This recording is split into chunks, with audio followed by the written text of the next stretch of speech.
ஈரோடு, சேலம் மற்றும் திருச்சியில் உள்ள பள்ளிகளுக்கு வெடிகுண்டு மிரட்டல் விடுக்கப்பட்டிருக்கிறது. கூடுதல் விவரங்களை செய்தியாளர் சதாசிவம் கேட்கலாம். சதாசிவம், எந்தெந்த பள்ளிகளுக்கு இந்த மிரட்டல் விடுக்கப்பட்டிருக்கிறது? இது தொடர்பான சோதனை என்னவாக நடைபெற்று வருகிறது? விவரங்கள் என்ன?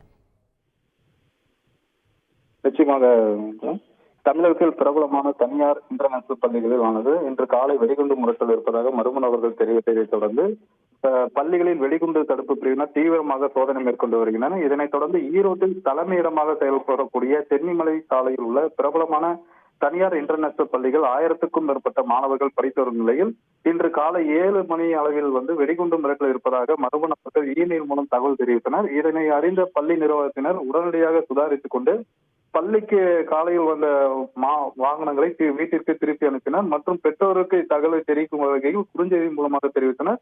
இந்த சம்பவம் குறித்து பள்ளி நிர்வாகத்தின் தரப்பில் மாவட்ட காவல்துறை கண்காணிப்பாளர் ஜவஹரிடம் புகார் தெரிவித்த நிலையில் எஸ்பி ஜவஹர் உத்தரவின் பேரில் வெடிகுண்டு தடுப்பு பிரிவினர், மோப்பநாய் மற்றும் தடயங்களை சேகரிக்கும் பிரிவினர் உள்ளிட்ட 15க்கும் மேற்பட்ட போலீசார் பள்ளியின் வகுப்பறை, வளாகம், மைதானம் உள்ளிட்ட பள்ளியின் முக்கிய இடங்களில் வெடிகுண்டு இருக்கின்றனவா என்பது குறித்து தீவிரமாக சோதனை மேற்கொண்டு வருகின்றன.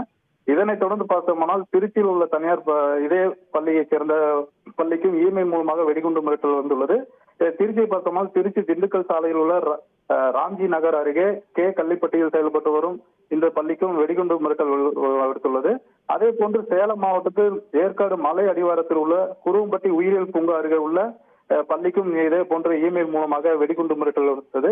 குறிப்பாக பார்த்தோம்னா இப்பள்ளியில் பிரபலமான பள்ளி என்பதால் இதனை நோக்கமாக வைத்து வெடிகுண்டு மிரட்டல் தற்போது விடுக்கப்பட்டிருப்பது பெற்றோர் மத்தியில் பெரும் அதிர்ச்சி ஏற்படுத்தியுள்ளது. குறிப்பாக இது வதந்தியா அல்லது ஏதேனும் இருக்கிறதா என்பது குறித்து போலீசார் தீவிரமாக சோதனை மேற்கொண்டு வருகின்றனர். கூடுதல் விவரங்களுக்கு நன்றி சதாசிவம்.